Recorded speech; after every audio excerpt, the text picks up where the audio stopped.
This is Teachers Talk Radio, and you are listening live. Tune in live at ttradio.org, or to join in the conversation, download the Podbean app and search Teachers Talk Radio. Follow the hashtag TTRadio. Tune in, talk it out with Teachers Talk Radio. Good morning and welcome to Teachers Talk Radio. It is the Sunday Social and you are live and listening to Omer Pazar, our wonderful host, and he's going to take over from me right now. Good morning and welcome to the Sunday Social. We are here to talk about embedding practice in teaching, why and how. And I'm joined today with a fantastic Tamina Begum, who is the executive head teacher of Forest Gate Community School, Cumberland Community School and UTCN.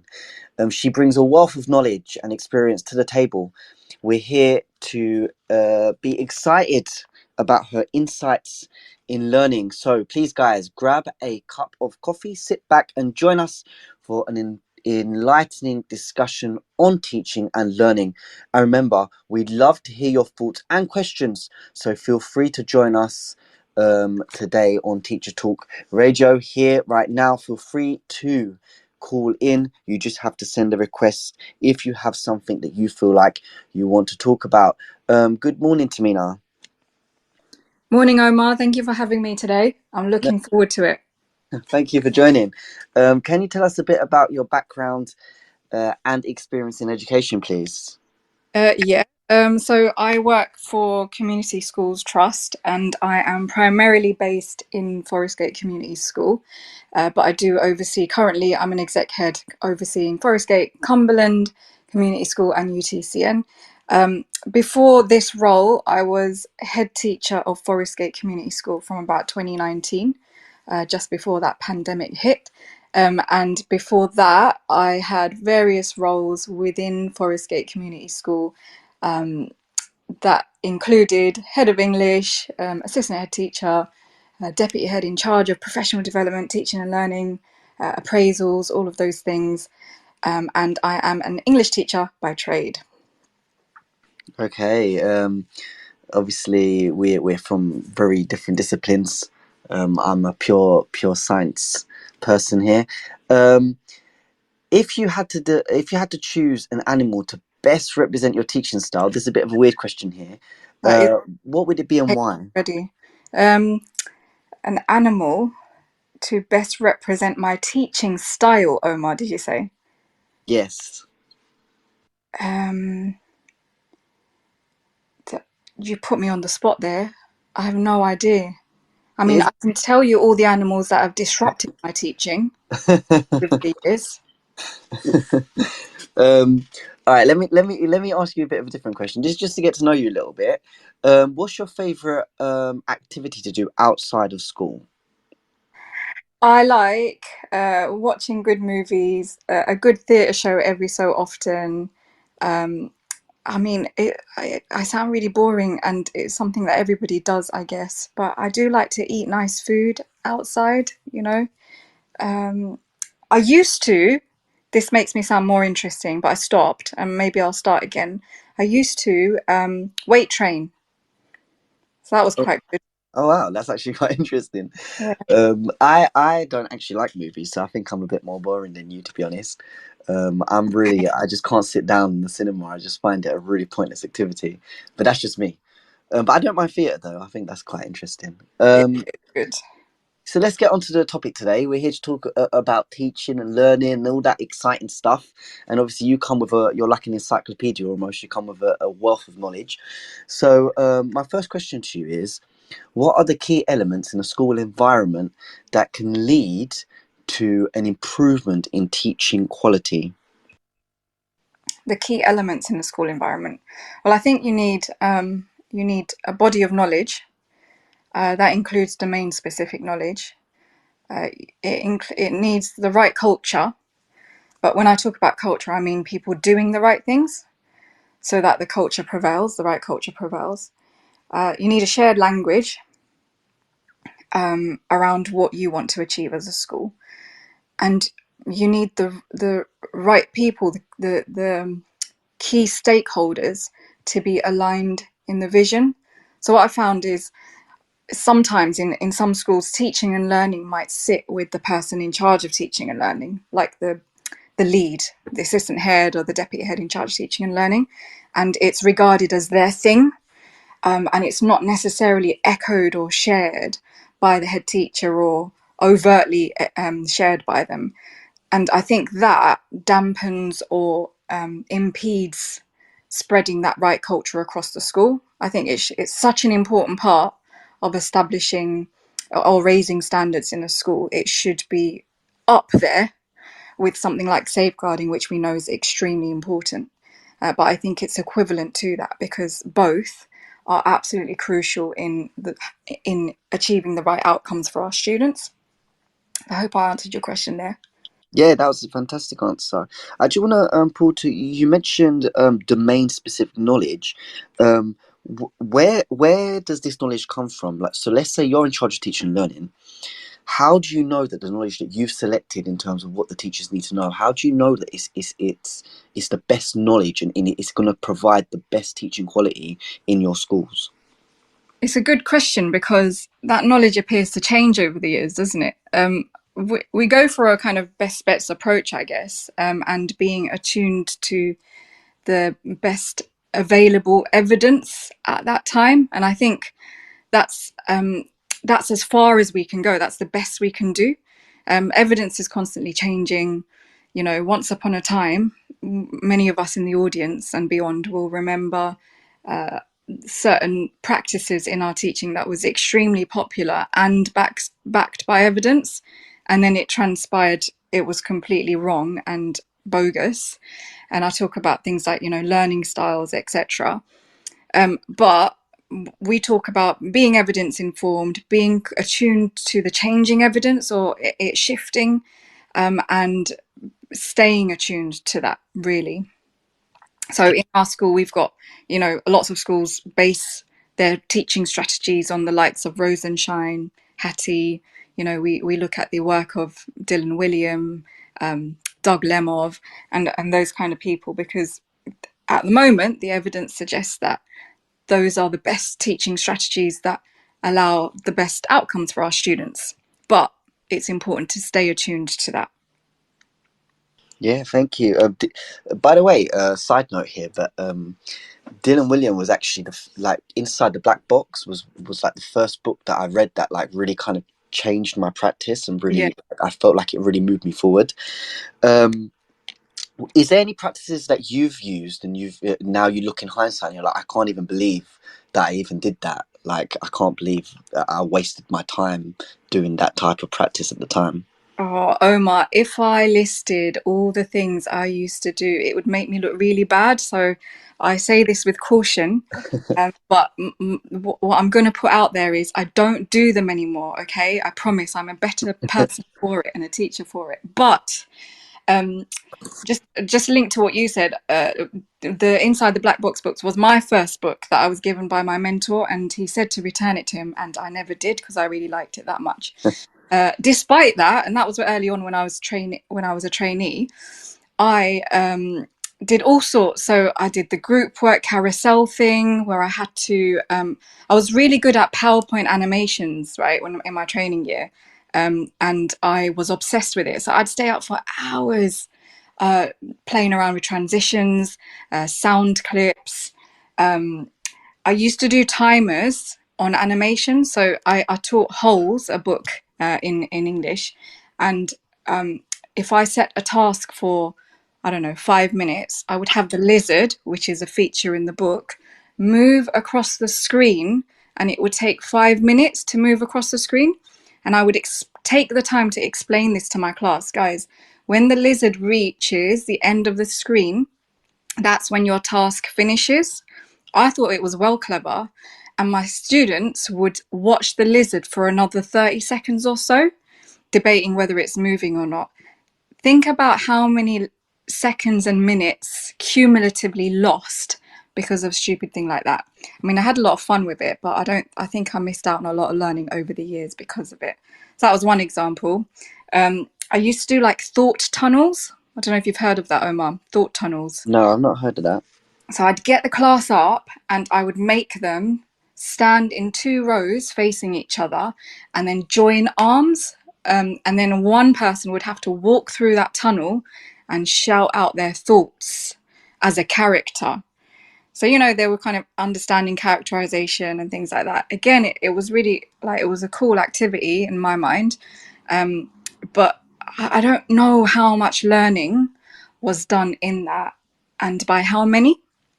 So those are 2 examples. I mean, there are loads more, but I fear my credibility if I carry on listing them. But of course, over time, I've learned that there are much quicker or faster ways of getting that knowledge across to all my students, as opposed to 1 or 2. And probably I've, sped up the time it took me to plan those activities as well in doing so. Yeah, I do think that there's, I mean, Pets McRae talks about in lean, is it lean lesson planning? Yeah. He talks about, when you're setting a task out, you want to make sure that how much time you put in, how much you're getting out of that. And sometimes, like, I think even in that book, he mentions that there was this lesson that he used to do where he used to like play music at different times or something, and it was just, whilst on the surface it was a really fun activity, it took him really long to plan, like much longer than all the other lessons to plan. And actually, when you look at what the students actually gained out of it, it wasn't really like worth his time if he just kind of stripped it down to the basics and Yeah. just focused on the learning at heart. I just do want to take a second to say that edXL's new student-centered French, German, and Spanish 2024 GCSEs caters to the needs of all learners, regardless of their background, ability, or reason for studying, rooted in learned language knowledge. Their assessments are transparent, accessible, allowing all students to showcase their language skills through inclusive and relatable content. Okay, so I'm just going to you've mentioned that obviously in a school you need to have the right type of culture, you need to have a shared language, aligned vision, and it needs to be echoed through the whole school, not just through the person that's in charge of teaching and learning. Yeah. How do you actually go about that? Because that sounds like a really, really heavy task. So how do you go about implementing that?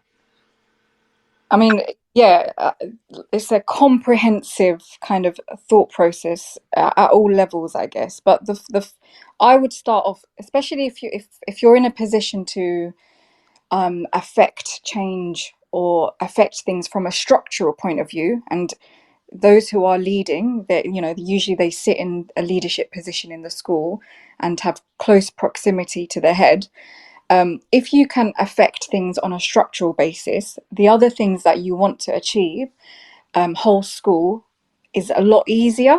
So I'll give you an example. So I was, I was very lucky to be able to lead teaching and learning, which the head teacher echoed at the time. So, Charlotte Whelan was the head when I was a deputy head. Before Charlotte, it was Simon Elliott, and they very much believed in the vision. And what they did was they agreed with structural changes that I suggested, or we came up together. So one of the things that we did, particularly in the last 3 years, actually, so when I was in charge of Forest Gate, we moved twilights, which was about 3 hours on a Friday afternoon, once a half term. And I know lots of schools have this model. 3 hours or 2 hours on a Friday afternoon after school, once a half term. Everybody wants to go home. They want the weekend to come. And then they come back on Monday having forgotten or going back to their, normal routines in the classroom. So what I thought was, actually, learning doesn't all happen like that. We know that. We apply it to our students. Why don't we apply it to ourselves? So what we did was we moved away from those kind of traditional insets or twilights, and we disaggregated that time so that we had short, sharp, frequent CPD sessions throughout the half term. So we have them now on a Tuesday afternoon every other week for about half an hour.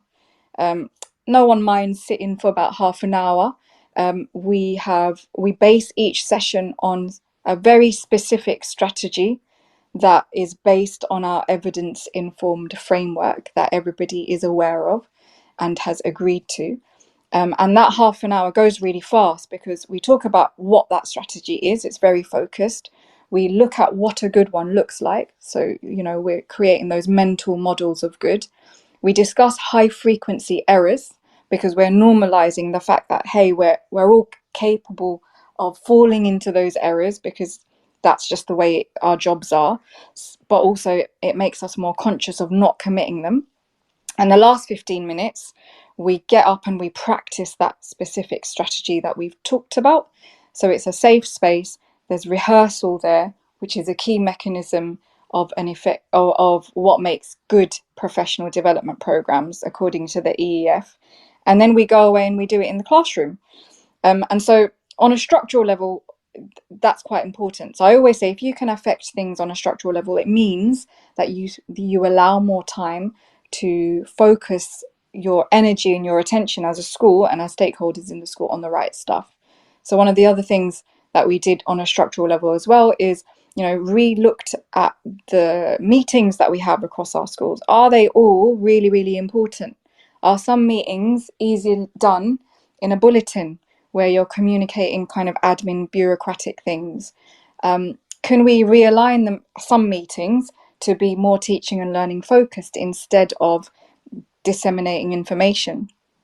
I've got rid of kind of performance appraisals in our schools. Again, that took up time, that took up energy. There were certain pressure points linked to performance appraisals, formal lesson observations linked to those things as well. Again, all things that took people's attention, time and energy away from thinking hard about their craft in the classroom. And we were nervous about that one as a school, getting rid of PMR. Because again, it's a traditionally very important, high stakes structural thing. However, what we did was we thought hard about the rest of the systems that are in place to maintain the standards in the classroom. And we found after a year of not having PMR, the sky didn't fall down. So it was a good move. So I mentioned on a structural level, disaggregating twilight so that they're not 2 hour long once a half term, but short, sharp, frequent half an hour slots. It's time for a fresh start to language learning. Pearson EdXL's new student-centred French, German and Spanish 2024 GCSEs cater to the needs of all learners, regardless of their background, ability or reason for studying.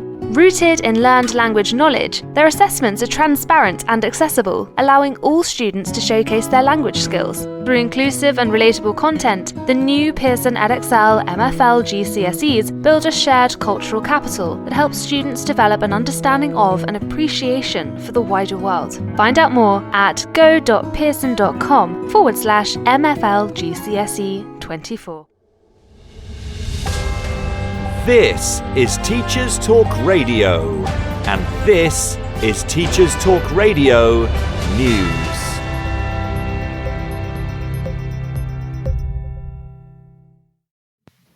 The BBC reports on the lack of suitable childcare for children with special educational needs and disabilities, particularly over school holidays.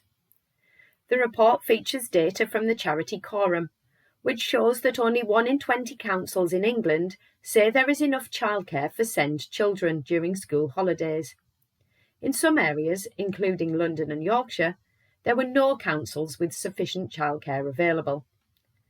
Parents of children with SEND say that in some cases, they are unable to work because of the lack of suitable childcare in holiday periods. Others express concern at the significant change in routines brought about by having to spend the whole summer at home with parents.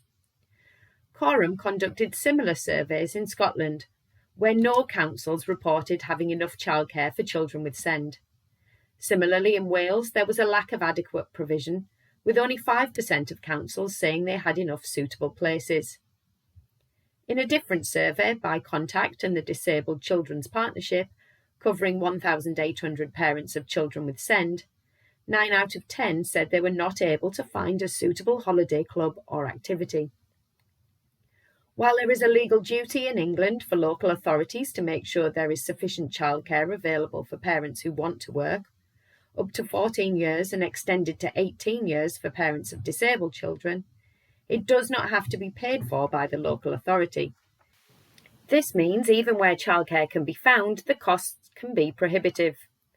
A spokesperson for the Department of Education said the government is investing £300 million to test new approaches to short respite breaks, and that holiday activities in its food programme help children from low-income families over the holidays. The Guardian has focused on plans to limit the number of students taking low-value degrees in England, a measure the paper says is most likely to hit working-class, Black, Asian and minority ethnic applicants. Courses that do not have a high proportion of graduates getting a professional job, going on to postgraduate study or starting a business will be capped. Vice-Chancellors say the measure could act as a red flag, putting off students who may feel the course will damage their life chances. The numbers cap is unlikely to affect the bulk of courses offered by Oxbridge or Russell Group universities. The government appears to have moved away from applying minimum entry requirements for school leavers, which had been floated as a way to control student numbers. The changes are unlikely to help improve the financial position of English universities either. They have seen tuition fees frozen at £9,250 per student since 2017. Inflation has eroded the value of fees, and many institutions say they now lose money for every UK student. Schools Week reported on the release of SATS results, focusing on the repeat problem faced by many head teachers, actually getting access to them. This was despite government promises that the previous issues had been ironed out.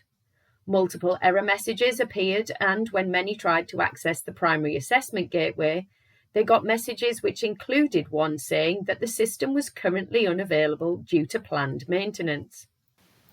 Last year, schools faced issues with late results, lost scripts and an unanswered helpline, but a lessons learned review in April said robust tests had made sure similar events would not happen this year. Schools Week has previously reported on technical issues which delayed marking by a week and complaints that pay rates had gone down again. Capita has a £107 million contract to deliver the assessments in a 7-year deal which began last year. Meanwhile, other media outlets focused on the attainment results themselves, which show that it remains significantly lower than before COVID and that they've changed little since last year. The proportion of 10 and 11-year-olds meeting the government's expected standards in reading, writing and maths combined remained at 59%, the same as in 2022, down from 65% in 2019. Results in reading were down to 73% from 75% in 2022, but this year's paper triggered mass complaints from parents and teachers, saying it had left some pupils in tears. This year's cohort had the majority of Year 3 and Year 4 disrupted by the pandemic. Finally, Sky News broadcast a wide-ranging interview with Education Secretary Gillian Keegan. One of the topics covered was absent pupils, with Ms Keegan saying that absence levels were now a crisis.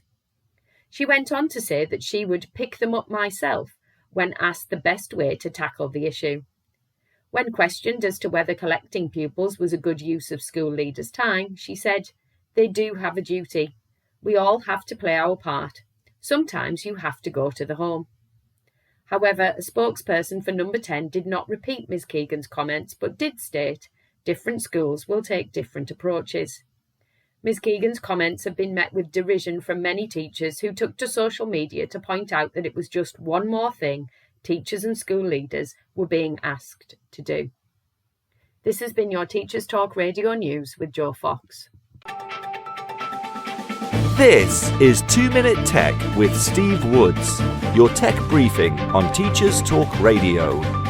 Hello, this week I'm addressing a problem quite a few teachers have, the dreaded lock screen in the middle of a lesson. We have all experienced it when you're displaying something and the computer decides you're inactive and goes to sleep. I notice this most if you're using digital ink instead of a whiteboard. Well, I may have a way to stop this happening to you. However, it will depend on your school's network settings. You might not be allowed to change the options I'm about to discuss. A quick workaround for this is to see if your display has a freeze button. This will hold whatever's being shown until you unfreeze. Lock screen happens because your computer is trying to save power and also to keep you safe by locking after a specified time of inactivity. If you're going AFK and leaving your computer unattended, press Windows and L. This will lock your machine. Even if this next tip isn't working for you, this will. Never leave your computer unattended and logged in. Windows and L is a good habit to start. Now you can lock your machine at will. You're ready to change the settings to keep it on. We need to go to the display settings. A quick way is to right click on the desktop and select it from the menu. Now select power and sleep. As you're probably always plugged in when teaching, set the two drop down menus under the heading screen and sleep to never when plugged in. Now your screen won't switch off and the machine won't go to sleep to save power when you're plugged in. Remember, you will need to manually lock the computer if walking away. I'm Steve Woods and that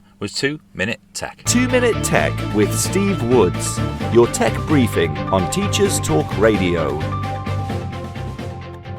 Yeah, so I talked about kind of affecting things on a structural level if you're in the privileged position to do so, so that we can realign our efforts and our focus on all things teaching and learning and thinking hard about our craft in the classroom. So I mentioned disaggregating twilight time, realigning or reducing meetings that can be made into other things, and looking at other aspects like PMRs, which are high effort, low impact, if you can affect change in that way.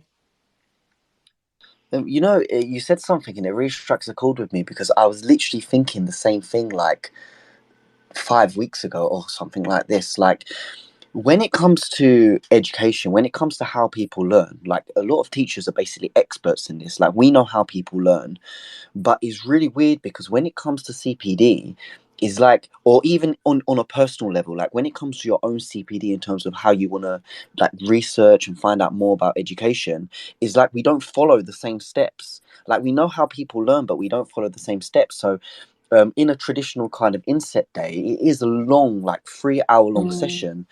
And it's just someone talking to you, and we know that isn't the best way for people to learn. Like, if you're teaching a classroom, you wouldn't do it in the same style. But my question to you is, how do you? So you said that you have short, sharp, frequent kind of sessions and you try and focus it on teaching and learning. How do you judge the success of this, and how frequent is this? Yeah, so that's a good question. How do I judge the success of it? I judge the success of any CPD session in the practice that I see afterwards. So I always, and that's really hard to achieve, right? And in my years of kind of being in charge of CPD, and other people who are in charge of CPT will attest to this, they often kind of hold their heads in frustration, wring their hands when they see that, they've done this great session, everyone's really positive about it, they've got involved, they really enjoyed it, and then the next day they go into classrooms and they don't see what they've just had a whole session on practicing. And they're kind of, they're frustrated. Why aren't they doing it? Why aren't teachers doing this? Why we spent ages on this. We gave training. We provided support. We sent it out. What's happening? And it's a fair thing, right? I can see the frustration. But actually, it's the idea of embedding practice. It's number one, it's one of the key mechanisms that I mentioned from that report from Education Endowment Foundation, where they look at what makes effective professional development.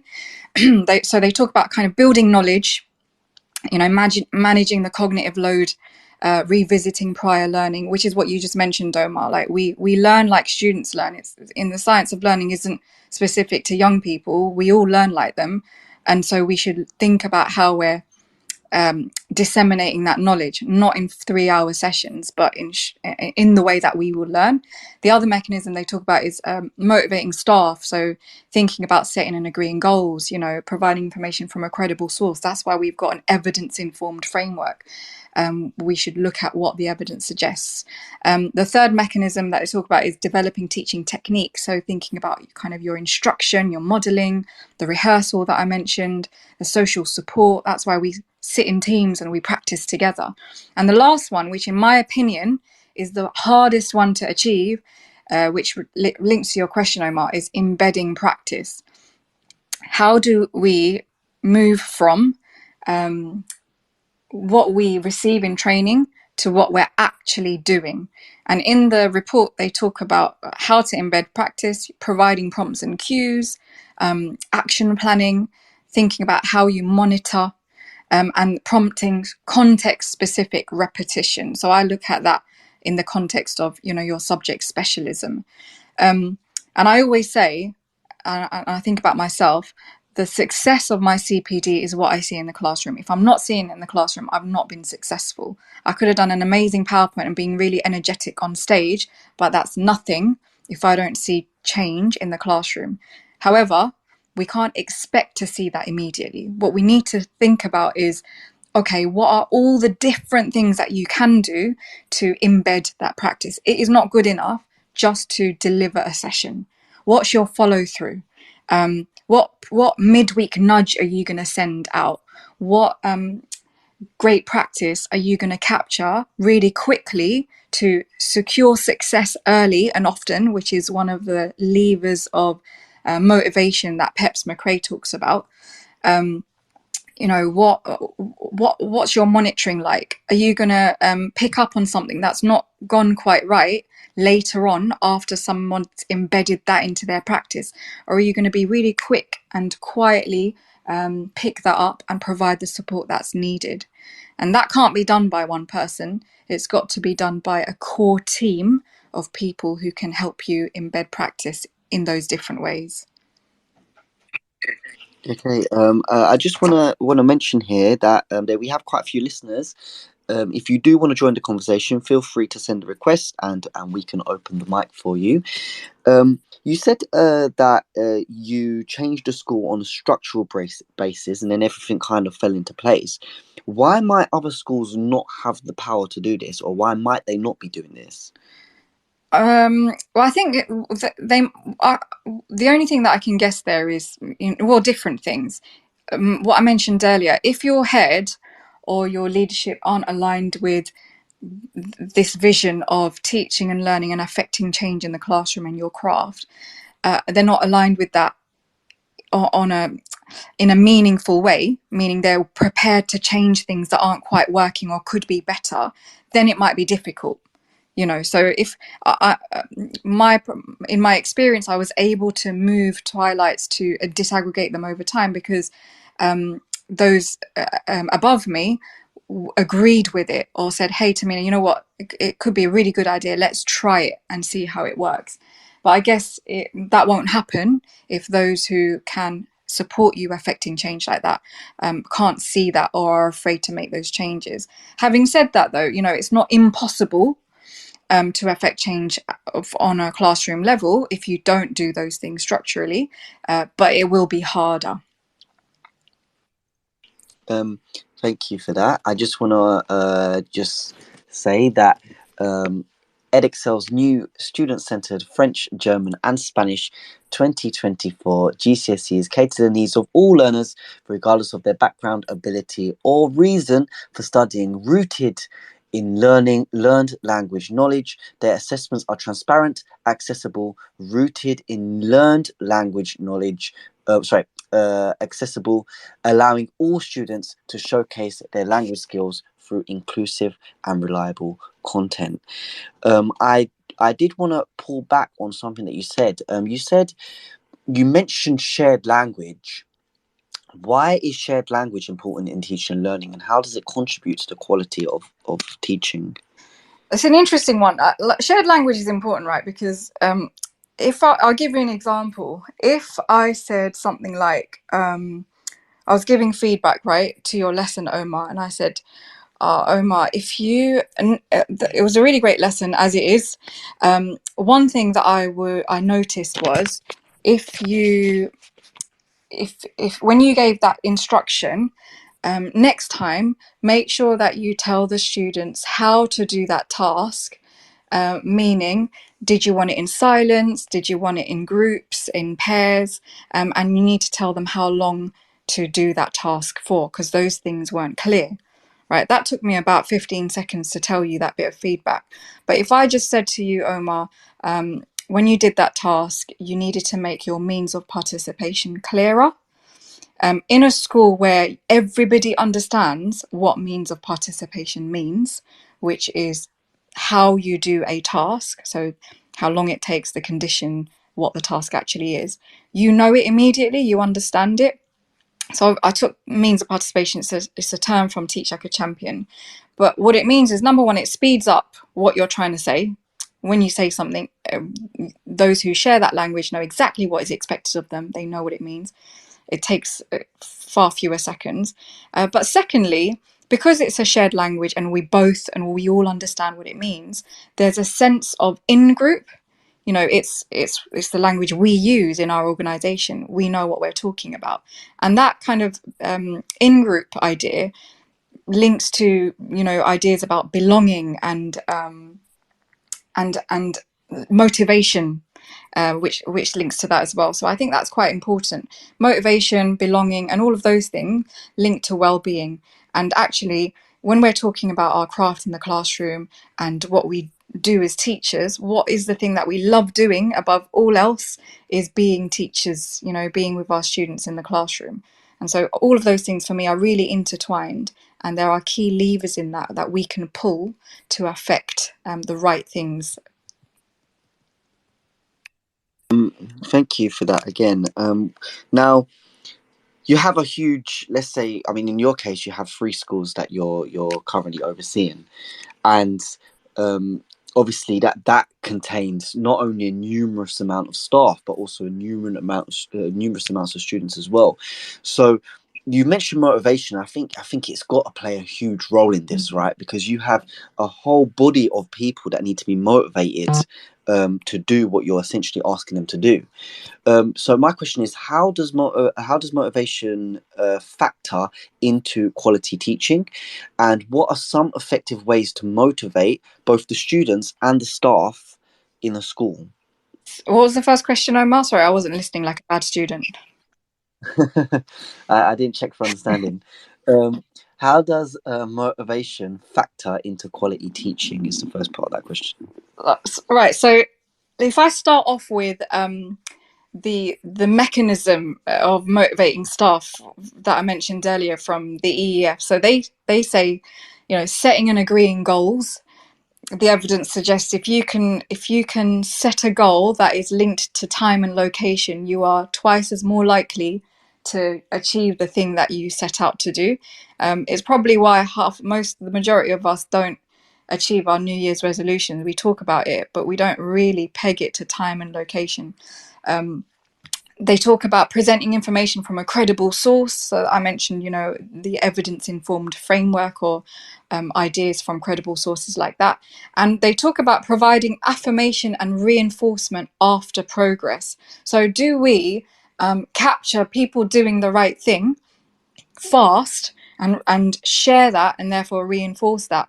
Or do we let people get on with it and, you know, it kind of die in the ether because no one really notices what's going on? And actually, one of the levers of motivation, securing success early and often, that I mentioned earlier, really looks into this idea of, okay, you know, in the classroom, when a student does something good and expected of them, or they really try, we should acknowledge it, right? We should notice it quite quickly. We should provide praise, and when we do that, they're thinking, "Hey, I've been recognized for this. That feels good. I'm going to do it again." But as adults, it kind of works the same way. So if I've really tried hard on perfecting my cold call, and I'm someone who's really got into the habit of kind of picking a student first and then asking a question, or asking a question and allowing no wait time or think time, And after a CPD session, that has taught me, you know what, Tamina, you've got into a bad habit. This is actually how you're meant to do it. Question first, provide that thinking time, and then pick a student. And I have intervened in my bad habit, and I've made an effort, and actually my cold call is much better. I'd love for someone to notice that. Even though I'm not doing it for the recognition, actually we all like that. We all like that recognition. And so what kind of mechanisms do we have in place in our schools that facilitate capturing those things to support the motivation of staff? So across our schools, we've got teaching and learning teams, which comprise of essentially your very enthusiastic staff who are very passionate about teaching and learning. We call them hype men because we're really cool like that. But basically, these are staff members in the school who are kind of naturally very passionate about teaching and learning. They get together, they talk about, what makes great teaching. We have weekly sessions with them, but they're critically thinking about what's going on, how to unpick it, and how can we further embed that practice where it's not being embedded properly. But what they do, which serves that kind of motivation lever, is they go out and then they capture the good stuff in their own kind of remit. So I've got someone from every subject, if you like, from every level. So they're not just kind of middle leaders or senior leaders. You've got your trainees in this team. You've got your main pay scale teachers. You've got middle leaders. You've got senior leaders. And that's really important. And actually, it's quite specifically done. So when you're assembling your hype men, your teaching and learning team influencers, you've got to think about who they are. Usually they're your early adopters, the people who are naturally quite excited about perfecting your craft in the classroom and all of that. But again, who are your winnable veteran teachers? Those ones who traditionally sit at the back of a hall in a CPD with their arms folded, rolling their eyes, saying, "Here we go again." Can you win them over? Because usually they're the ones who are quite good, in the classroom. They've also seen it all before.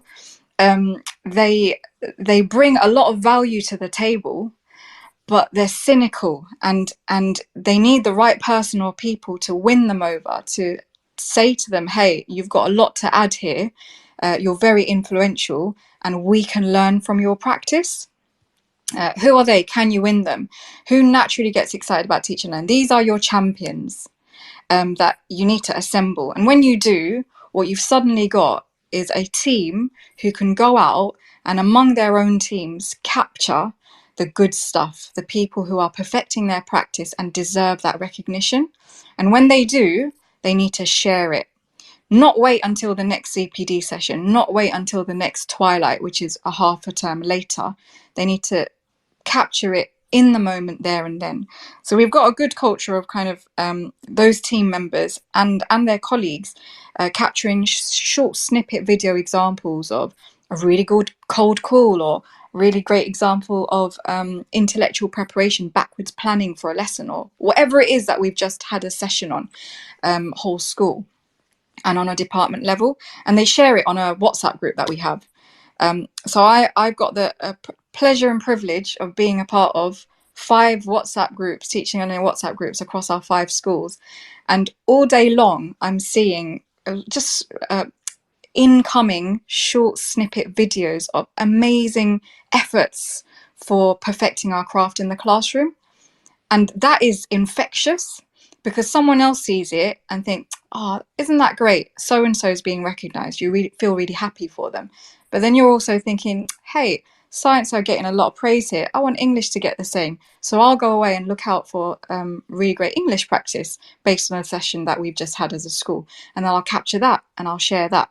And it grows and continues. So building a team of your hype men, getting them to capture the good stuff early and often serves as motivation for teachers across. And that kind of celebrating is very successful. On the other side of that, for me and for anyone leading teaching and learning, that kind of content is very good data for you to pick up on things that aren't going quite right, so that you can use that to inform your next bit of CPD or your next kind of focus for perfecting in terms of craft in the classroom. Hope that makes sense. Yeah, yeah. It's quite interesting, the references that you made to kind of the classroom, because I do think there's quite a lot of parallels, like between how you run your classroom and how it works in the classroom to how it could work on a whole school kind of level.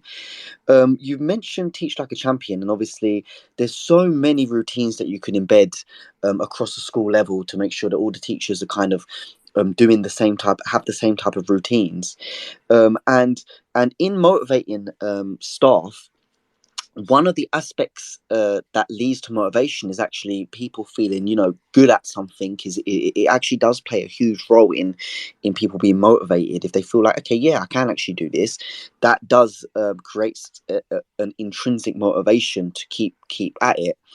My question is, when you've got loads of routines, we know you don't chuck loads of routines to a classroom, let's say, in one go. And obviously you wouldn't do that in your teaching and learning strategy, but do you think it might be difficult for new members of staff that might be joining a school that has so many different teaching and learning strategies and so many different things that they need to pick up on? Do you think this might be something that could be more difficult for them to be motivated, or and is there a system to kind of get them up to speed fast with the rest of the staff that are already there? Yeah, do you know what? It's interesting you say that, Omar. In my experience, right, new staff who've joined, I'm acutely conscious of how many things that people have to pick up when they join our schools, in our trust. There's a lot. I get that. Interestingly, in my experience, new staff members are the best at picking up the routines and the expectations we have in the classroom faster than some of us more veteran people who've been here forever. And it kind of makes sense because it's new for them, and so they're very, very conscious about perfecting that and achieving that over time. We've got a playbook, a teaching and learning playbook, which we've kind of built and crafted over time. It includes the evidence-informed framework that I mentioned. So straight away for them, that's their kind of pegging point. They know that's what they need to refer to, and then we've broken down that playbook and that framework into plays, if you like. So high leverage teaching and learning plays, or things that they need to master in their practice. So I took kind of inspiration from the walkthrough series and other things that I've seen. And they're 5-step walkthroughs of how to do a particular thing. So, for example, the entry into lesson, that's a play. There's 5 steps to do that really, really well. And those 5 steps are granular. They're very, very specific or concrete in nature. They're pegged to a high frequency error we often make. So, for example, we stand at threshold, the door, when we greet students and say good morning to them.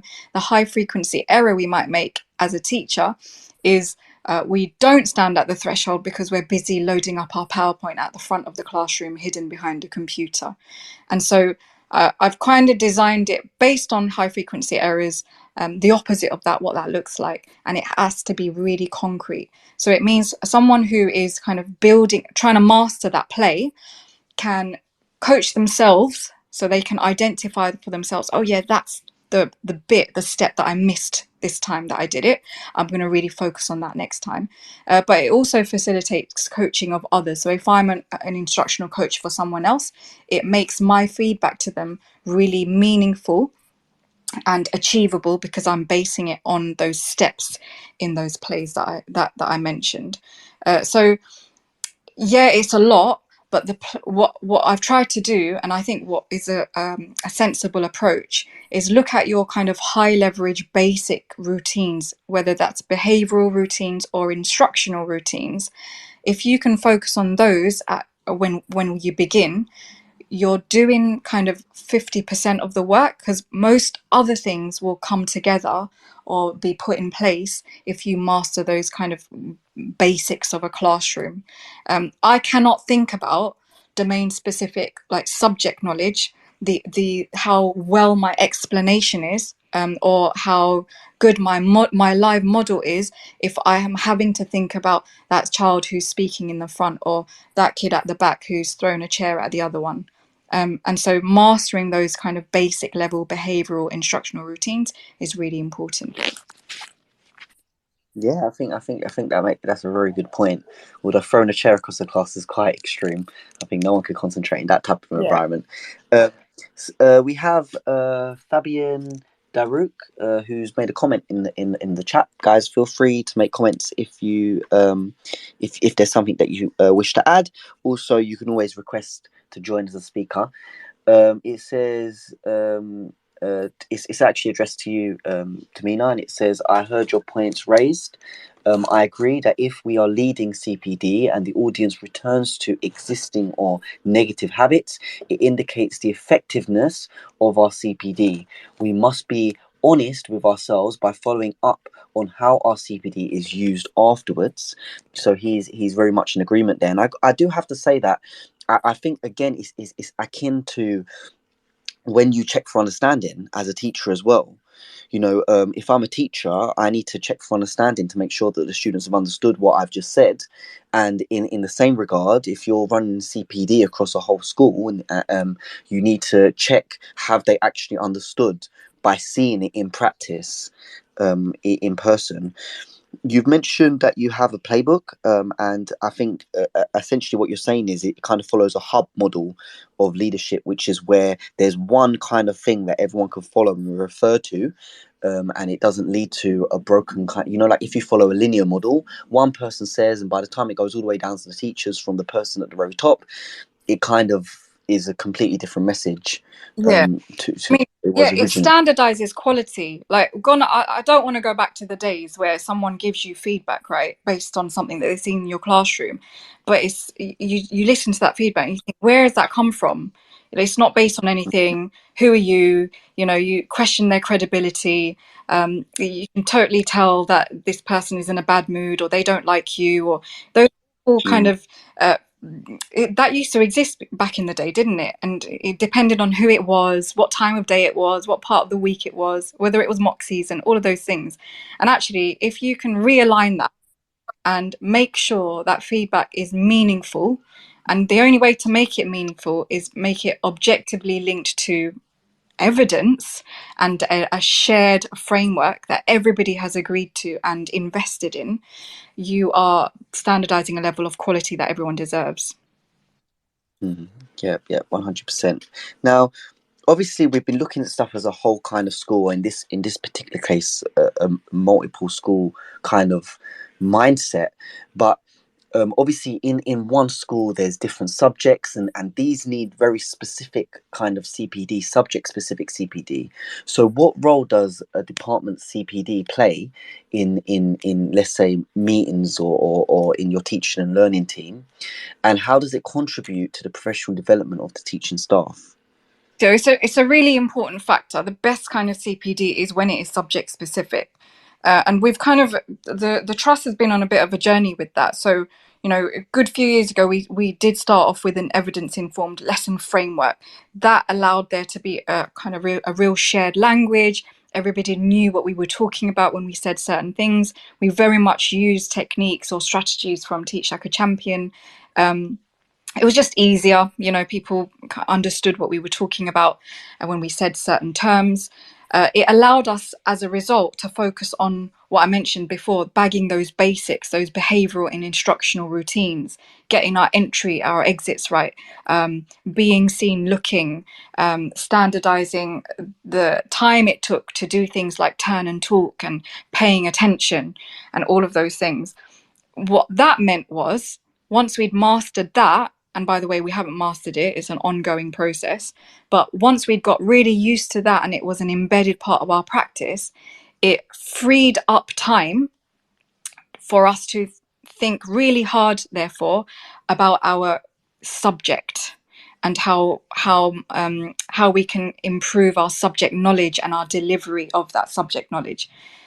Like I mentioned before, if my class are coming into my classroom screaming and shouting, I'm going to spend about 10 minutes at the start of a lesson sorting that out, when actually, in an ideal world, I want to spend the first 10 minutes focusing on some kind of memory retrieval, which is linked to my curriculum.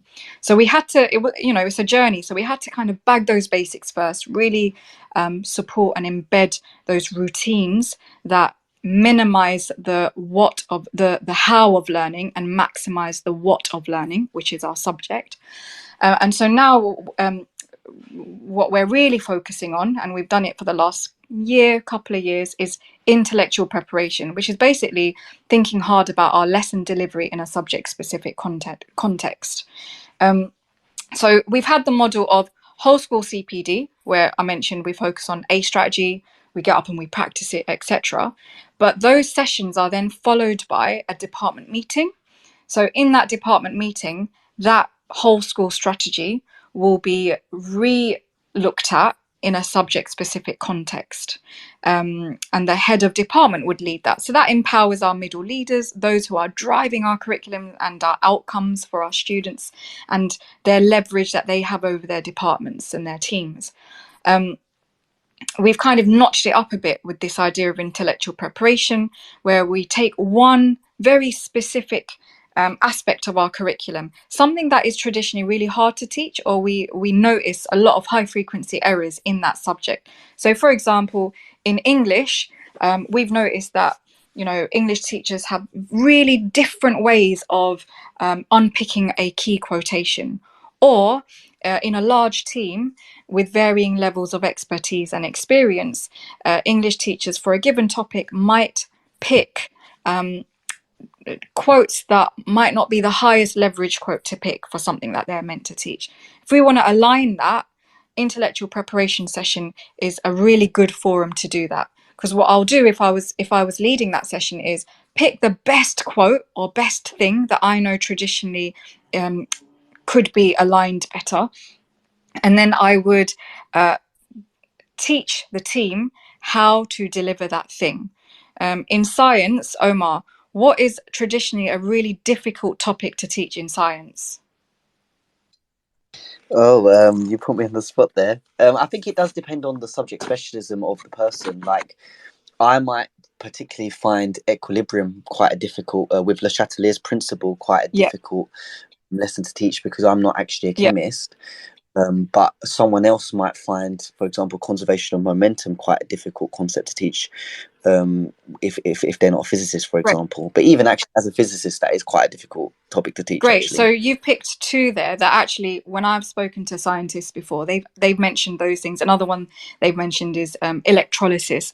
Traditionally, like a HOD would know, right? A subject specialist will know. In my experience, these are the things that are really difficult to teach, or we get it wrong, or it's too varied. An IP, intellectual prep session, is a fantastic forum to align that practice and teach my teachers how to teach that thing really, really well. And in doing that, what you're doing is you are delivering subject-specific CPD, and you're making that playbook that I mentioned much, much more meaningful, because you're skilling up your teachers within their domain. And all of those things combined hit the components of expert knowledge that Peps McRae mentions in his latest book, Developing Expert Teaching. That's my third reference to him. Can you tell I'm a fan? Yeah. Now, actually, when it comes to, for example, subject-specific CPD in science, I know there's like a lot of kind of things. It's like often people say science teachers talk a lot. They add a lot of extra facts in, and that kind of comes under the redundancy effect. I mean, who said science teachers like to talk a lot? I don't think I like to talk a lot, although I host this show, so probably I do actually like to talk a lot. And actually, one really big thing that often science teachers do poorly, I would say, is they love to just chuck a huge definition on the board without breaking it down prior to kind of that definition. And then students are like, it's like me saying randomly, learn this random word in this random language, and let's say, for example, Turkish or Greek. I said, learn this random word, learn the whole definition.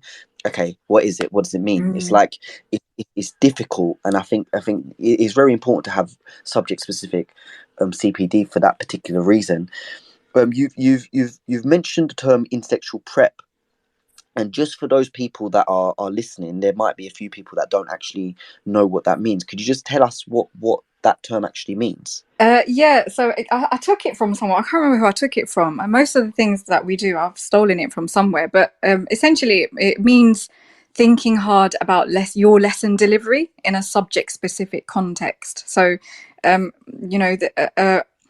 of a general technique, it might be cold call. Okay, if I was to make that subject specific, I would peg it to a particular topic that I would teach in English literature for a year 10 lesson, and I would link it to a checking for understanding aspect of my lesson that I've identified, and only a subject expert would be able to identify that would be meaningful to their knowledge in that lesson.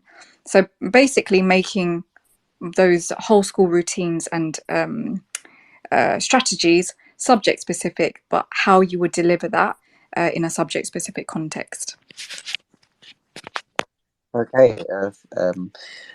I just want to. So let's say, in terms of your teaching and learning kind of strategy across the whole school that you might try to embed, is there like a core kind of knowledge that you identify that this is kind of what your curriculum should kind of entail? And is there like something that you kind of think, okay, this is what I'm focusing on, or this is kind of the core knowledge behind what we do? What do you mean in terms of the CPD program? Yes. It depends, right, on the school and the context of that school. So like it's fascinating for me working across different schools, because they're at different points in their journey. Forest Gate Community School, it's a very established school. It's top 50 in the country for progress for the last 6 years, number 1 in the borough, outcomes of +1, more than +1. My approach with that school will be really different to a school like Cumberland a couple of years ago, which was, it went from RI to good recently, but it was the outcomes weren't as good. Now it's gone from minus pre-pandemic to 0.6 in the last year, which is fantastic. So, but they are on a huge trajectory improvement journey, and I couldn't lift the approach or the strategies that I had for Forest Gate and apply it blanket to Cumberland. And again, that's really important, and it's listed in the EEF's report on effective professional development. We need to think about with care, taking into consideration the context and the needs of the school. So where I could like throw in a far more complex routines and expectations of teacher behaviours in the classrooms at Forest Gate, I needed to strip it back when we first introduced this at Cumberland and think about basics, achieving the basics of behavioural routines and instructional routines in the classroom. So I'll give you an example. I could jump straight into kind of the nuances of live modelling at Forest Gate, because I knew that the prerequisites were there. The prerequisites of live modelling would be, attentive behaviour from the students, the positioning of the teacher they were used to, where they were meant to stand when they were doing that. On a more kind of operational level, knowing that every teacher had a visualizer with a little visualizer table, all those prerequisites were there. Whereas in another school, if those prerequisites aren't there, you have to think more carefully about how to build that up. And where you make that mistake and you don't, it's very difficult for teachers in a different part of that journey to feel successful, and you're almost setting them up to fail if you don't cater for those prerequisites. So when we think about designing a CPD, it has to be really carefully done, taking into consideration the particular needs and context of a school. Having said that, I wouldn't lower my expectations, and that's a really easy thing to do if we're trying to cater for the different points in a journey of a school. So, for example, I would not expect a staff body in any school to be able to embed a basic behavioural routine if that is something we've all said, hey, it needs attention. I would not expect, so I mean, I hate to get into the argument on slant, but that is something that we've we've embedded across our schools, but I wouldn't have said in any school, in any of our schools, regardless of their point in their journey, hey, you're not in a place to be able to do that. Because for me, that is such a basic strategy. It could have been any strategy really, but the outcome was achieving a level of attention and pro-social behaviours that we were trying to achieve that we believe every child is capable of, whatever their school and context of that school. So have a basic kind of level of expectation that we can expect regardless of the school, but don't blanket apply every strategy because that might not work either. Okay, yeah, I think that kind of plays a part in kind of, because last week, sorry, I had a session on culture by design, and it was on the intentional approaches to shape behavior and drive accountability. And I do feel like in that conversation, loads of stuff kind of came up, but one of them was obviously you want positive behavior support. You want to set the standards across your school. You want to be driven by data, and I feel like you've mentioned some of this stuff as well. And I do think that one thing is obviously you want to be as a leader, you want to be leading that cultural change, but obviously as someone that leads like 3 different schools, you want to lead the cultural change, but you want to be obviously how should I say, more specific to what that particular school needs in their Yeah. journey.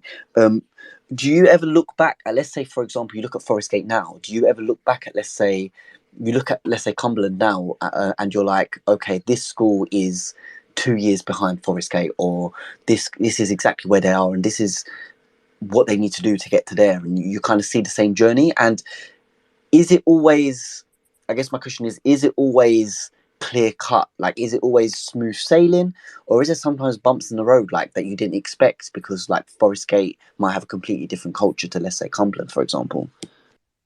There's always bumps in the road, Omar. You know that. It's never, ever, ever smooth sailing. But what I would say is you're constantly learning from the mistakes that you make, and like Cumberland had the benefit of hindsight from Forest Gate, which was great, and also a fantastic team who led that change, and I had the pleasure of kind of being a part of that on the side. And like the things that we embedded at Forest Gate, we were able to reflect and be like, you know what, we do it differently. If we were to do it again, we'd do it differently. And we were able to apply those kind of lessons from hindsight at Cumberland. You're saying 2 years. Cumberland has caught up with Forest Gate, and they are very, very close. So Forest Gate should be scared, and I am a little bit, but conflicted because I'm invested in Cumberland as well. But it's an improvement journey, and I think what makes the difference is recognizing that where we make those errors, recognizing those errors in implementation, and being like, okay, you know what, we did it wrong there, or it could have been better there. How can we fix that and get the right people on the right bus to make those changes in a different context? Yeah. So do you, this question, I mean, I think I know the answer to it, to be honest, but my question is, do you revisit teaching and learning like CPD ones that you've gone through before? I'm guessing the answer will be yes. And so the question really is how do you do this without teachers feeling like, oh, it's this session again, like I've been through this before, like I know this already? Yeah, so we do. It's important to revisit it. We've sequenced the CPD program like a curriculum. So, I mentioned the half an hour short, sharp sessions every other week. They're like lessons, aren't they? They're focused on something really specific. So that's your core knowledge that we've identified over the course of a half term, a term, a year. I've applied principles of a curriculum in this CPD program. So we've identified core knowledge. So that would include things like the behavioural instructional routines that I mentioned. It would include things like we've got a huge focus on shed loads of practice or independent practice, what that looks like within a subject. Once you've identified those components of core knowledge, like in any curriculum, you're meant to sequence and revisit that. And so our program tries to achieve that principle. We sequence certain strategies or components of our teaching, and we revisit that. over time, but in a different forum. So if I've done a really basic session on cold call, like I mentioned, I might revisit that later on as a part of another strategy, which cold call is needed for, but I know that I'm revisiting the expectations of a cold call. I've looked hard at how we've sequenced that. And, I look at it like a midterm plan where I've built up that knowledge within a half term and in a term, leaving space for tackling emerging needs as well, because it's important to be reactive as well as kind of deliberately plan ahead. And then the last thing that I say, the fourth component of that is personalizing it. So I might not necessarily do loads of work on cold calling at Forest Gate because I know that's an embedded strategy, but I will really hit home with that at UTCN, for example, because it might be a lot newer to them, establishing those basics.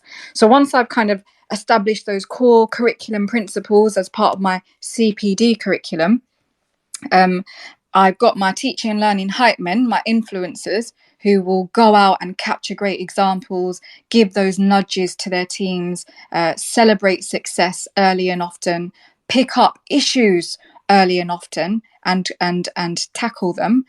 They're helping me embed that practice, which I mentioned was a really key and a high frequency error, the hardest to achieve in a school, because we get busy with loads of different things. But in doing that, those captures that I mentioned, what they're doing is they're not just sharing great videos and saying, hey, aren't we amazing? Aren't we great? But they're very intelligently picking out the components of what makes it good.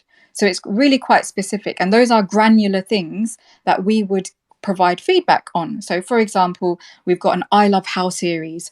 I love how Omer stands at the front and center of the classroom and calls for the attention of the class with a strong voice. I love how Omer is being seen looking. So they're picking out really specific or concrete granular things that make that this.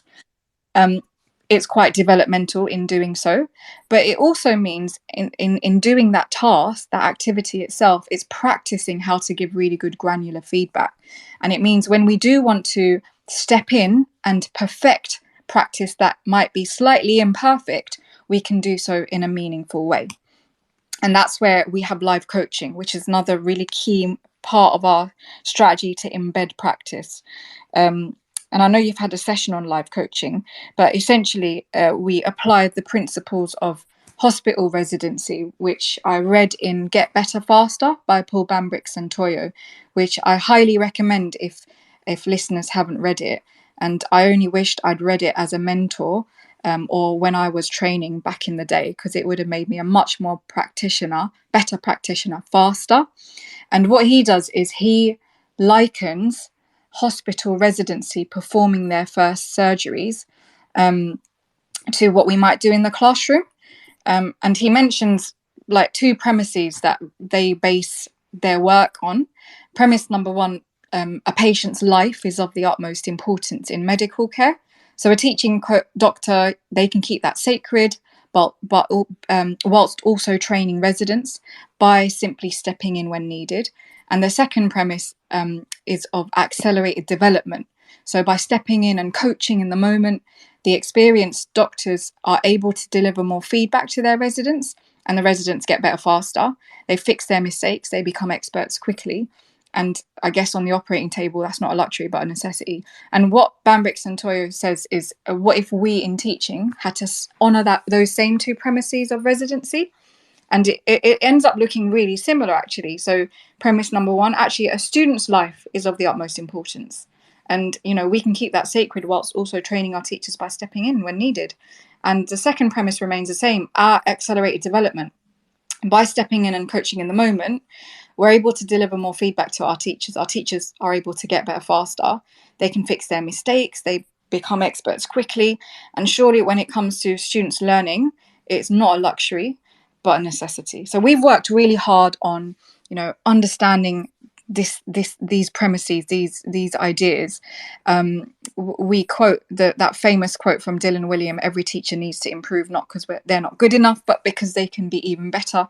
And it is this spirit by which we live coach. And we've worked hard to build a culture where people believe, this teacher is really invested in my development and they're here to support me, and we're celebrating each other. We're eliciting the brilliance in each other by doing so. Thank you for that. I just wanted to say that Edexcel's new student-centered French, German and Spanish 2024 GCSEs catered to the needs of all learners regardless of their background, ability or reason for studying. Rooted in learned language knowledge, their assessments are transparent, accessible, allowing all students to showcase their language skills through inclusive and relatable content. So first thing, I was actually going to ask the question about so beforehand you mentioned that the way you know that you ran a good CPD session is how well it's implemented. And I was going to ask, how do you know how well it's implemented? But I think you've kind of answered that with live coaching. Now, as you said, we did actually speak about live coaching before, and it was slightly controversial. This was with Shoff when he joined the show. Could you just quickly run through how live coaching works? Yeah, so when you see something that, right, for example, let me paint a scenario for you, Omer. Yeah, I walk into your classroom, you're teaching, you're a great teacher, Omer, and I notice, right, Monday period 1, you are at your computer getting your lesson up. The kids have come in and they're slightly rowdy. They're just chatting. They're sitting down. And from your computer, I notice, having walked into your lesson, you call for their attention. You say, right, guys, settle down. Take a seat. I'm about to do the register. And I notice after you said that, the students in your class kind of half settle down. The ones at the front, they sit down and they're listening. But there's a few at the back who have carried on talking. One's still kind of wandering around at the back. And I think as the observer here, I think, you know what, if Omer just did one tiny thing, one tiny change in his practice there, you would have achieved what you wanted to achieve there. And all you had to do, I notice as the observer, is kind of move from behind your computer screen to the front center of your class and with a strong voice call for their attention. I know if you just did that tiny tweak in your practice, the whole class would have paid attention straight away. You would have in a couple of seconds, as opposed to however many minutes it was taking you in that moment. Okay, so I've got two options there. I could either make a note of it on my clipboard or in my book or a mental note, and then figure out a time when both of us are free to give you that feedback retrospectively. Okay, that could be, period 7 later on that day, because that's when we're free, or even the next day. And what would happen is you, Omer, would carry on, perhaps continuing in that practice every lesson thereafter. Okay, so calling for their attention, taking a bit more time, realizing they're not listening, then moving yourself, having a go at a kid, giving them a reminder, whatever it is. And you would do that period 2 in the beginning of the lesson, period 3, period 4, all the way up until period 7, until it's becoming quite an embedded part of your practice, a habit, if you like, a bad one. Or what I could do, my second option, is tell you there and then, okay, stepping in the moment. So I could come to you and really quickly say, hey, Omer, why don't you try that again by standing at the front center of your class and use a strong voice. And then you'd say to me, great idea, miss, let me have a go at that. And you'd move from your computer, go to the front center of your classroom, and in a strong voice call for the attention of the class. And then you will notice in that moment that class pay attention very quickly to you. Suddenly you feel the success of your adjusted practice. And because you feel that success, because you've seen the improvement in your adjusted practice, now you are more likely to call for attention in that way as opposed to your previous way every lesson thereafter, until by the end of the day it's become a habit, and it's a much better one than what you previously did. So that's essentially how the premise of live coaching. Now, that feedback to you, Omer, didn't suggest to you and shouldn't suggest to you that you're a terrible teacher and you should think about another day job. It tells you that, hey, it's a tiny aspect of your practice that actually you probably should be a little bit more attuned to and conscious of, and now you are, and it's not a big deal. And if we've got the culture right in our school, and that's a constant, we're striving for that all the time, me telling you that actually Tamina's invested in my development here, and I know that I will be better as a result of it, even in that tiny aspect of my practice. So that's essentially life coaching, or the idea, or the kind of the spirit behind life coaching. And we provide lots of training on how to do that really well. So in the book that it's based on, they go over the criteria of effective kind of action steps, they call it. So the three that they give the criteria on, and this is what we base a lot of our training on. And I think it's applicable to any kind of feedback, whether it's live coaching, whether it's feedback in a line management meeting, whether it's feedback after a lesson observation, which we don't do anymore. Whatever it is, I think it's quite applicable. And those three are: is that feedback, is it observable and practicable? Is it the highest leverage action you could ask that teacher to perform? So I wouldn't, for example, say to you, Omar, your learning objectives are completely wrong. That would derail your whole lesson. I've picked the highest leverage thing in that moment, you moving from your teacher desk to the middle, the front center of your classroom, as the highest leverage thing that's going to move you on. And the third criteria, is it bite-sized enough that the teacher could accomplish it in a week? And I know you could do that with me not there, etc. And so so we do a lot of training around, does your feedback meet that criteria? Because if it doesn't, it's probably not the best. It could be better. And then we've got like several strategies that range from least invasive, so like a whisper with the teacher, to slightly more, where you might want to step in completely and model a skill or a technique, obviously.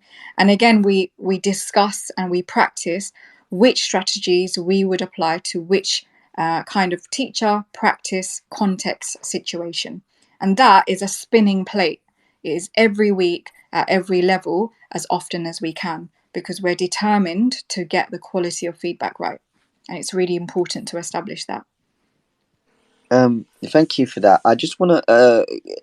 So last time, again, when this was discussed, there was a few people that saying they feel like if someone comes into your classroom and you're a teacher, they feel like it might belittle the teacher in that particular circumstance. What would you say to those people? Because I mean, I think you've kind of cleared it up a little bit, but what would you say to the people that said that? Well, I think number one, starting off with that premise, like if you believe that, if you've bought into or you agree that, you know what, a student's learning is of the utmost importance, and my accelerated development, I need to get better faster, not because I'm not good enough, but because I can be even better. Our actions need to emulate that. So that's number one. I always go back to that premise. Where live coaching is done well, to the students, it should look like team teaching. Okay. And to the teacher who is being live coached, they believe that this person is genuinely invested in my development. They're eliciting the brilliance within me, and they want me to get better. And for it to be done well, both parties do well. So as a coach, right, it's that it's a really awkward thing to do if those conditions aren't correct. It's really difficult.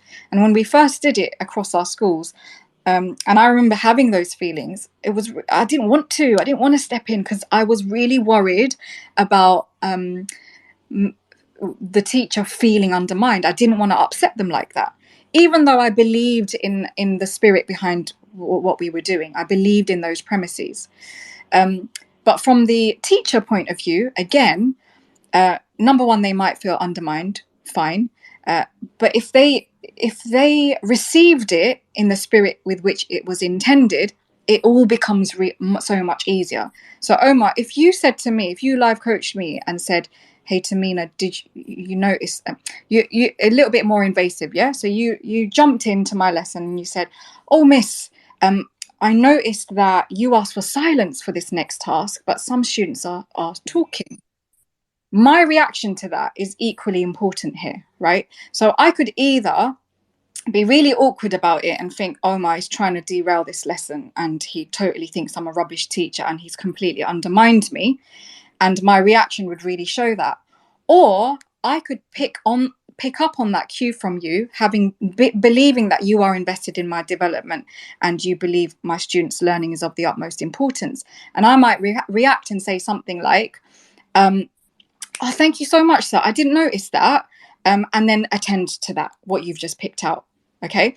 And to the students, that looks like team teaching to them. Two teachers helping each other out, teaching the class.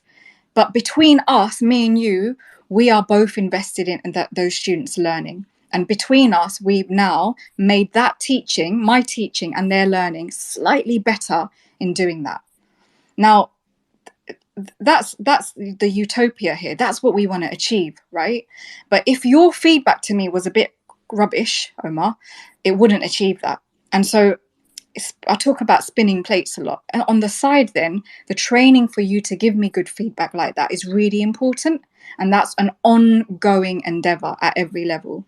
But also the training of and building that culture of me genuinely believing and acting, my actions showing that you, hey, I get that. And you know what? I'm appreciating you stepping in, because as a teacher, my cognitive load is so high in that moment that I am going to miss out sometimes on a student not paying attention when I'm asked to pay attention or whatever it is. And I'm grateful for the teacher in the classroom who's picked up on that. And I've done a bit of I've gone back into a bad habit of mine. And I'm glad you pointed that out, because now I'm more conscious of it. That is what I want to achieve and what we're trying to constantly. Okay, thank you for that. Okay, I got one question myself, and I do have a question here in the comments from Tom. My question is, okay, let's say in that particular scenario, your executive head teacher, okay, you're in charge, looking over 3 schools. I come into your classroom. I'm just the head of physics, right? And I say I live coach you. How would is that okay in that particular scenario? And how would you feel in that particular case? What would you live coach on, Omar? It depends on what it is. Let's say it was it's the same thing. It's the exact same scenario. Some students are chatting when you've told them to be silent, and I've said, "Oh, thank you very much, miss. Fantastic stuff going on here." But those students are still talking, and it's really important. You told them that they need to be working silently. Yeah, how would that be received, I guess? In the same way that I said, because I'm going to bring it back to those same premises, right? A student's learning is of the utmost importance here, not my ego or my role and what that's attached to. And the second premise, accelerated development. However, I could be teaching for 2 years or 20 years. There are still mistakes that I'm making in my practice, and I need someone to point it out to me, especially if I'm so used to making certain habits that I've become really practiced at, which might not be the best in what I'm trying to achieve.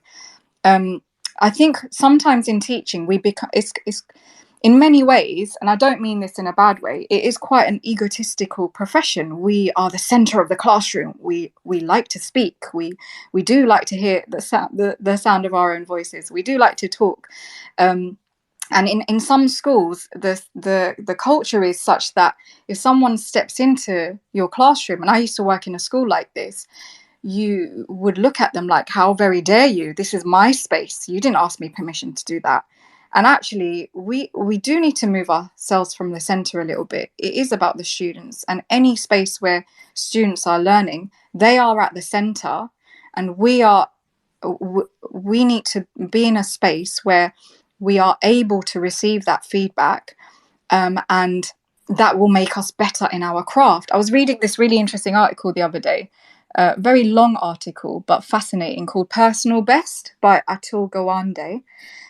Where it talks about, top athletes and singers have coaches, and, should you? And it's basically from the point of view of a surgeon who's been doing the job for many years and who reached their peak, if you like, got really good at what they did.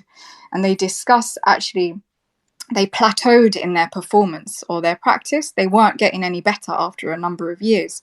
And in teaching, it is kind of the same, isn't it? I think we plateau after the first 3 to 5 years, and actually this idea of continual improvement we need to look hard and honestly about how we are achieving that. Live coaching is a strategy to do that. It's not the strategy. I wouldn't, it's one of a number of things or layers in our trust that we utilize, and getting it right is I think it's worthy enough to invest in, because I've seen the impact that it's had across the schools that we've done it in for a few years now. Yeah, I just want to bring you back to the question that Tom asked on the comments. It says, how do you ensure that the impact of live coaching is maintained when the coach has left the room? So it's a good question. We've actually moved towards, so we tweak it and kind of try to perfect it every year. So next year, what we're doing, our deputy CEO has really aligned the follow through of what we're trying to achieve here. So every teacher will have a coach who will visit them. At the moment, it's kind of been a bit ad hoc, if you like. We walk in, we might live coach. They'll receive that feedback in their email. We use Google Forms. In real time they will receive it, which is good. You can act on it immediately, but no one will necessarily come back to see if you've improved that. Specifically, I will receive it on a general whole school forum, and I pick up on general trends, but we could be much more kind of granular in our follow through.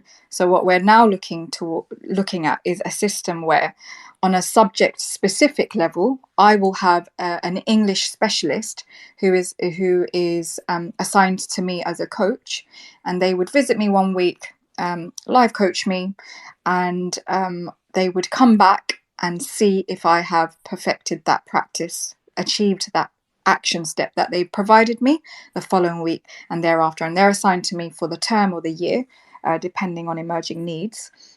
And so that kind of securing success, that loop that we're trying to achieve, we're doing so on a much more meaningful level, because number one, it's a loop. They're coming back and they're seeing if I've achieved that, and number two, they're a subject expert, so I know they're going to be able to give me feedback on my subject, and that's going to be really meaningful for me.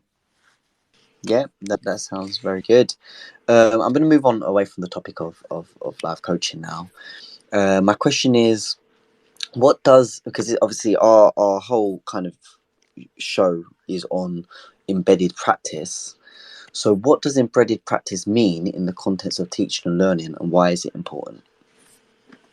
In the context of teaching and learning, embedded practice means doing what you are meant to do, or doing what we say we do, all the time, every day, so that it is improving the outcomes of our students, which is why we're doing that thing.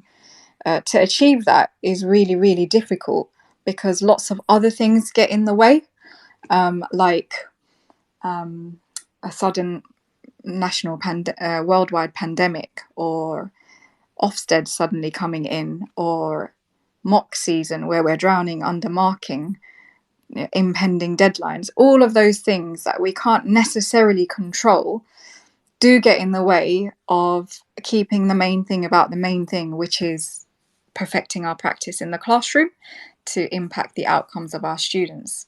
And so it's really important, right? And I've discussed kind of several ways to do that, but it is a bit of a spinning plates approach, because where you stop doing one of those things, something else falls down. So I've talked about designing your CPD, but affecting things on a structural level if you can. So that's one spinning plate, if you like. Where you're receiving data in the form of feedback, in the form of your lesson visits, in the form of those videos that your teaching and learning team are sharing with you, you're constantly using that data to inform your CPD that you've designed, right? That's a spinning plate. If you stop doing that, that's the quality of the design of your CPD will be affected.